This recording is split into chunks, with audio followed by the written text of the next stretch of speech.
Hate speech బిల్లును BJP వ్యతిరేకించింది. నేరం చేయకుండానే జైలుకు పంపిస్తారని బీజేపీ నేత మహేశ్వర్ రెడ్డి ప్రశ్నించారు. అయితే రాజకీయ కక్ష కోసమే ఈ బిల్లు తీసుకొచ్చినట్టుగా ఉందన్నారు.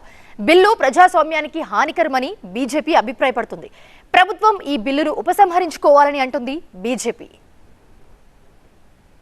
బతుకున్న వారి మీదనే భరోసా లేనటువంటి ఈ సమాజంలో చనిపోయిన వ్యక్తుల మీదనో నిజాం పాలకుల మీదనో ఇంకెవరి మీదనో రచించినటువంటి రచయితల మీద మాట్లాడినా కూడా ఈరోజు మరి ఇలాంటి కేసులు పెట్టేటువంటి ప్రమాదం ఉన్నటువంటి ఈ సెక్షన్ ఈ బిల్లు మీద మేము వ్యతిరేకిస్తున్నాం అధ్యక్ష.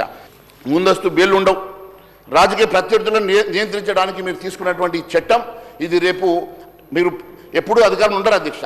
రేపు కూడా మీరు ఇటువైపు వచ్చినప్పుడు మీరు కూడా దీన్ని తప్పుపట్టేటువంటి ప్రమాదం ఉన్నది. కాబట్టి మీరు ఒక్కసారి దీన్ని ఆలోచించి ఇలాంటి చట్టాలు చేసే ముందు ఒక హౌస్ కమిటీ వేయాలా, లేకుంటే అందరినీ కలుపుకొని మాట్లాడాలా. ఈ బిల్లును ప్రెసిడెంట్కి పంపుతారా, సెలక్షన్ కమిటీకి పంపుతారా? నా మిత్రుడు వంశీకృష్ణ గారు బాగా చెప్పారు సెలక్షన్ కమిటీకి పంపమని. నేను కూడా మరి సెలక్షన్ కమిటీకి దీన్ని ఖచ్చితంగా పంపాల్సిందిగా నేను కూడా కోరుతా ఉన్నాను అధ్యక్ష.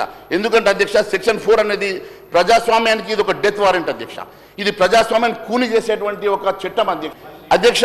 సెక్షన్ 4 ప్రజాస్వామ్యానికి ఎంత డేంజర్ అంటే అధ్యక్ష, ఈ రిపీట్ అఫెండర్ అనే ముద్ర వేసి ఎగ్జిక్యూటివ్ మెజిస్ట్రేట్ ద్వారా నోరు నొక్కేసి ఆయనను మరి బ్లాక్ లిస్ట్ చేసి ఆయన రిపీటెడ్గా అరెస్ట్ చేసేటువంటి అధికారాలు ఇది కక్ష సాధింపు కాక ఏంది అధ్యక్ష.